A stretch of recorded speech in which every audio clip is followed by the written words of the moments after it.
Hello everyone. So now we come to the end of the Grandview Garden. The night the Utopia became a prison.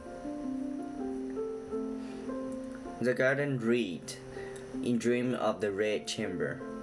There is a moment in Dream of the Red Chamber when the most beautiful place in the novel began to die. Not in a war, not a fire, not when the mansion is finally confiscated. It begins on a night when the garden, a place built for poetry, flower, banquet, young woman, and temporary freedom, is locked from the inside. Lanterns are lit. Older women enter the garden. Boxes are opened. Clothes are turned over. Private objects are dragged into public light. And suddenly, the garden is no longer a garden. It becomes a courtroom, a servant's room, a beautiful prison. This is the rate of the Grandview Garden, and it may be the most important tragic turning point in the entire novel. The garden doesn't collapse when outsiders destroy it. It began to collapse when the family started investigating its own girls.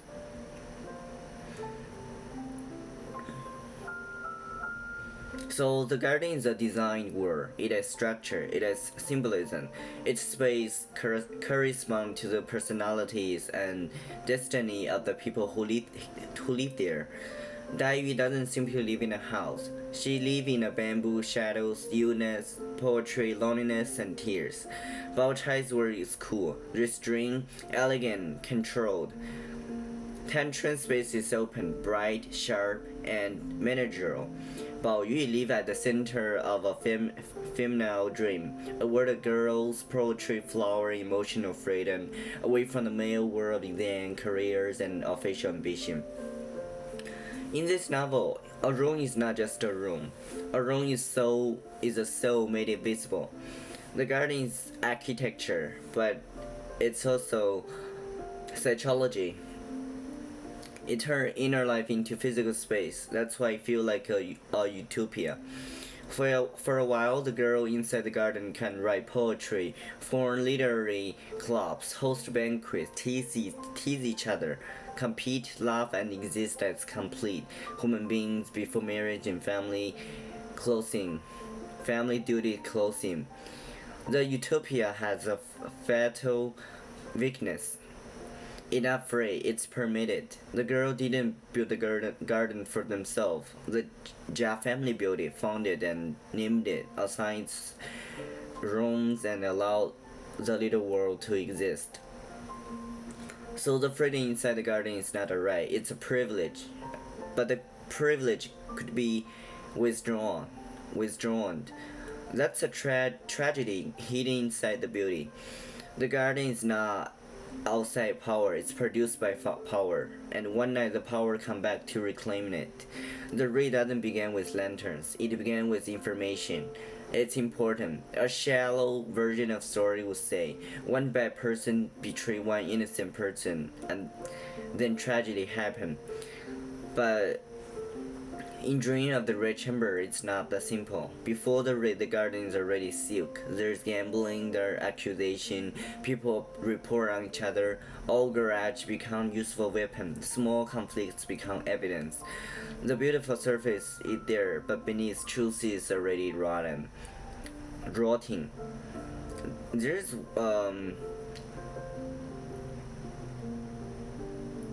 so the tragedy is that the Jia household has become an information machine. Everyone knows something. Everyone suspects something. Everyone can be used. Everyone can be evidence. Before the raid, there is always a whisper. Before surveillance, there is always someone willing to talk. Before a utopia collapses, truth has already been sold. The garden doesn't fall because one villain opened the gate. It falls because the whole household has become a network of suspicion. Then there comes the object, a small erotic pouch, not a weapon, not a murder clue, not a political secret, just a pouch. In this world, that's enough. Because the garden is supposed to be pure, it's supposed to be protected world of noble girls, maids, poetry, youth, and beauty. When this object appears, the question no longer simply who dropped this. The real question becomes, has desire entered the garden? Has the family lost control of its woman? Has beauty been contaminated? That's why the panic is so huge. The object is small, the fear is enormous. In an aristocratic family, sexuality is not merely private, it's reputation, survival. That's a cross um, cultural point and a very crucial one.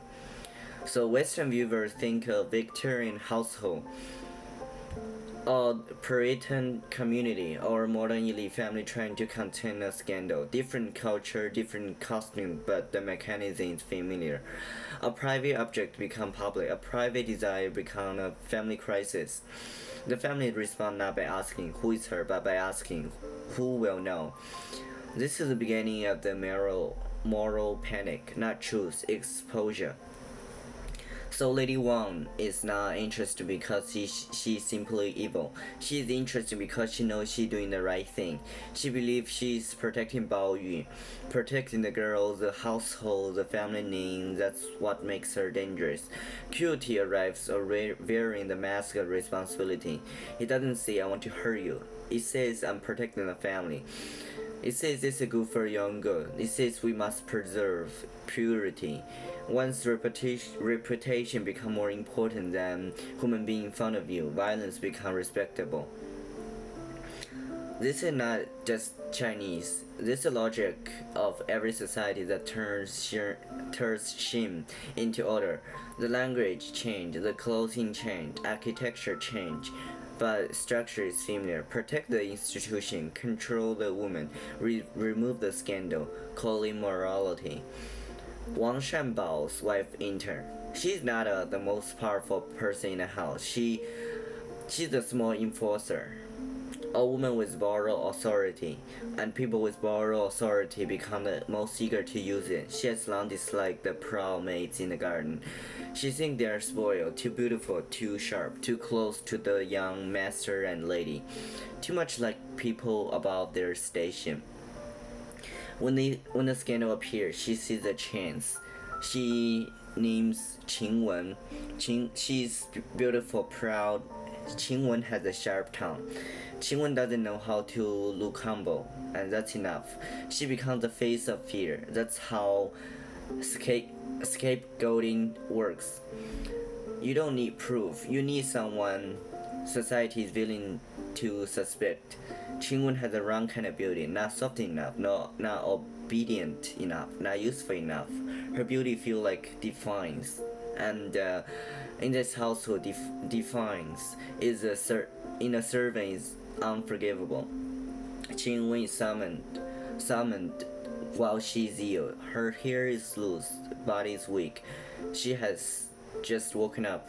She looks fragile, disordered, beautiful. Exactly the image Lady Wang is already prepared to condemn. Qingwen understands immediately someone has spoken against her.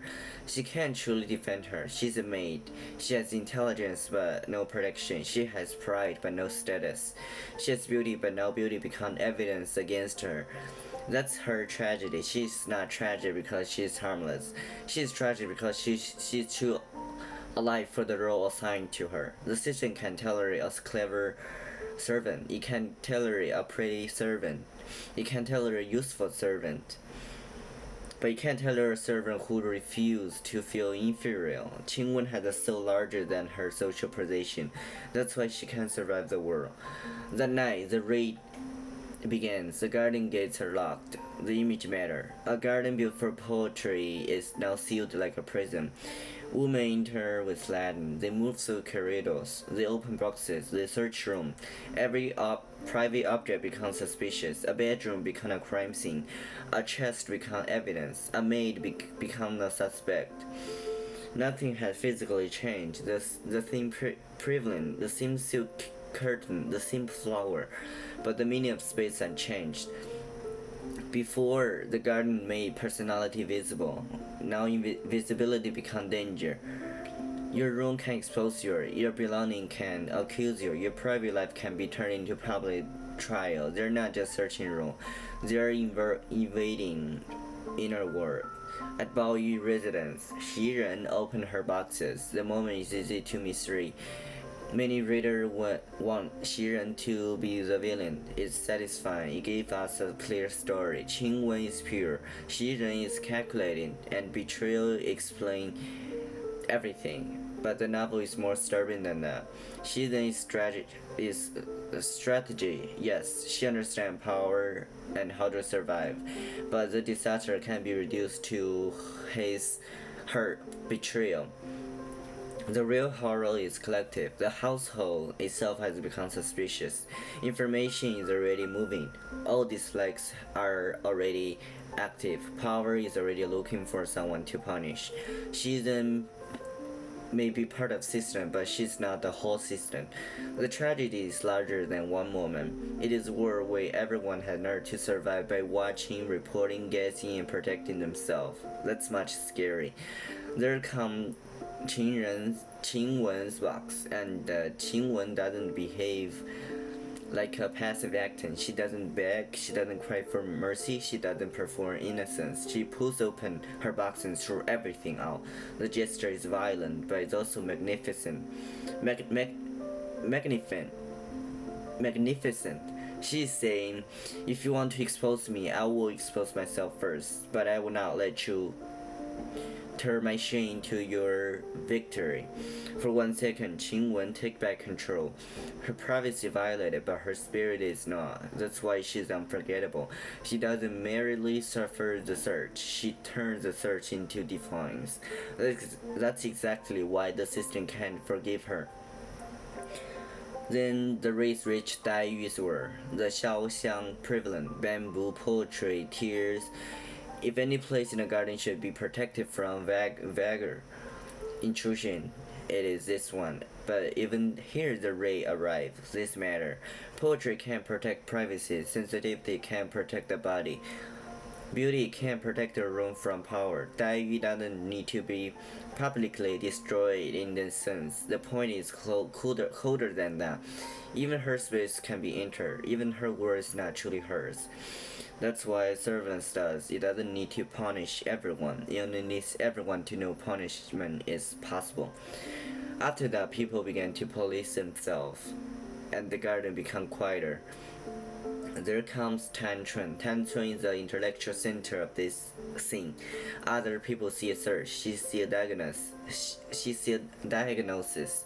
She understands that this is not just about a pouch, not just about a maid, not even just a scandal. This is a great family beginning to destroy itself. Her inside is brutal. A powerful house is not easily killed from the outside. It must begin to collapse from within. This is one of the deepest political truths in the novel. It's also universal truth. Empires don't fall only because enemy arrive. Family don't collapse only because outsider attack. Institutions don't die first by losing internal trust. The Jia family will fall later, but Tanchun sees that the fall has already begun. Distrust, fear, shame, internal policing, women judging women, servants betraying servants, managers sacrificing the weak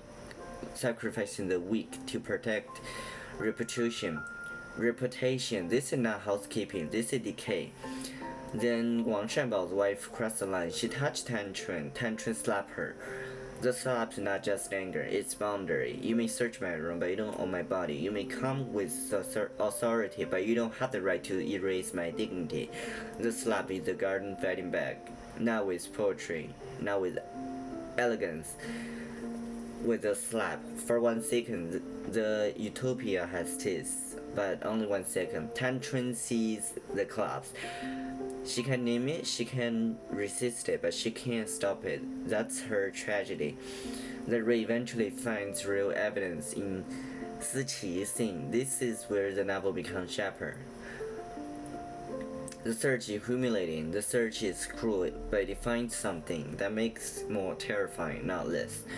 Because oppressive system becomes strongest when they find one real case and just use it to justify violating everyone. We're right to search, we're right to suspect, we're right to humiliate, they say. See? But the real question is, does one secret make every woman a suspect? Does one private affair justify destroying everyone's privacy? Does one scandal give the family the right to turn a garden into prison? This is why the scene speaks cross cultural. Every society has its version of this. One scandal become a purge. One private mistake become a public lesson. One person's secret becomes one excuse to control the entire group. The raid claims to search for truth, but what it really creates is fear. And fear is far more useful to power than truth. The raid also exposed clause. Not everyone can be searched in the same way. Maids can be humiliated, servants can be discarded, Qing Wen can be suspected, Siqi can be exposed. Ru Hua can be abandoned, but Bao Chai's place can't be searched so easily. Why? Because she's not just another girl in the garden. She's a guest, a relative, a young lady from another respected family. The raid pretends to be moral, but underneath it is carefully social. It knows exactly whose privacy can be violated and whose cannot. This is how power works. It is not blind, selective. It becomes polite around status. It becomes brutal around weakness. So the Grandview Garden was never equal. It was beautiful, but it was built on hierarchy. Some girls wrote poetry, other girls served tea. Some people could slap back, others could only be thrown away. The raid revealed what the garden had always hidden. The Utopia was not equal, it was only beautiful. Xichun gave us another kind of tragedy. When her maid implicated, Xichun cut her off. She wants distance, she wants cleanliness, she wants safety. It feels cold, but it is also human. In a collapsing system, people survive by abandoning the person next to them. A society doesn't collapse only when the powerful punish the weak. It collapses when the weak begin to abandon each other in order to survive. That's what fear does. It makes people smaller. It makes people colder, teach people to say, that's not my problem. That person is not mine. Cut the knot before I'm dragged down too. And once everyone began thinking this way, this garden is already dead. This is why the scene is so cross-culture. A Western viewer doesn't need to know every detail of Qing dynasty household hierarchy to feel the horror. Because the emotional mechanism is universal, a beautiful community is built. People feel temporarily safe, then a scandal appears. Authority panics. Information circulates. People protect themselves. The weaker search first. The powerful remain polite.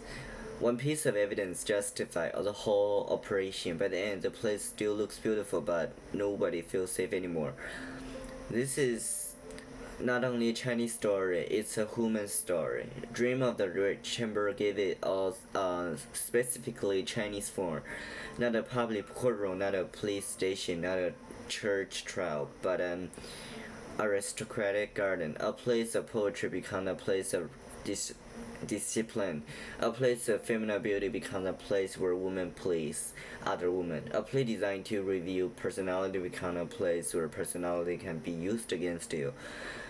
That's what makes it so devastating. So why does this scene matter? Because the garden doesn't die when the building falls. It dies when people inside no longer feel safe. After the raid, the garden still exists. The flowers still bloom. The ruins are still there. But a ruin is no longer a self. It's a possible crime scene. A chest is no longer private. It's possible evidence. A maid is no longer simply a person. She's a potential scandal. The garden was not destroyed from the outside. In order to destroy itself. Later, the Jia family will be searched by the state. But before that, the family has already searched itself. First, the girls' boxes are open. Later, the family's fate is open. The raid is a prophecy. It tells us that the Jeff family will fall because it has already lost a thing that held it together. Not money, not status, but trust. So that's why the dream of the rich emperor is so devastating. It's not saying beauty was fake. The garden was beautiful. The ponds are real. The laughter, friendship, the banquet, flower, tears, and brief moments of freedom are all real. That's why the collapse hurts. The coolest thing is not the paradise never exists. The coolest thing that exists briefly, and the people inside had to watch it become a prison. So what was really fun during the read? Not just a pouch, not just a letter, not just evidence of private affair. So what the real reveals is that the Grandview Garden was never truly safe. Its freedom was borrowed, its beauty was conditional, its privacy could be revoked, its girls could be protected one day and inspected the next. And once a utopia needs to search its own people, it's no longer a utopia. It's a beautiful cage. That night, no army entered the garden, no building burned, no flower disappeared. But the dream was broken because the moment the garden began to fear itself, it has already become ruins. Just not visibly, not yet. So that's a tragedy of the Grandview Garden, and all the female characters that I've talked about, they have miserable, they don't really end up well. And this chapter, the woman search the Grandview Garden is already the almost the end of the novel. The tragedy began to reveal it from this instant. So it's a very important plot, very important chapter in among all the chapter in this novel. So it has significance. I hope you can really understand the content and all the tragedies, and it's not just a Chinese novel story. I think it's what it reveals is universal. Thanks for listening. I think this series ended. I'll open another new series, a bunch of new topics next time. Thanks.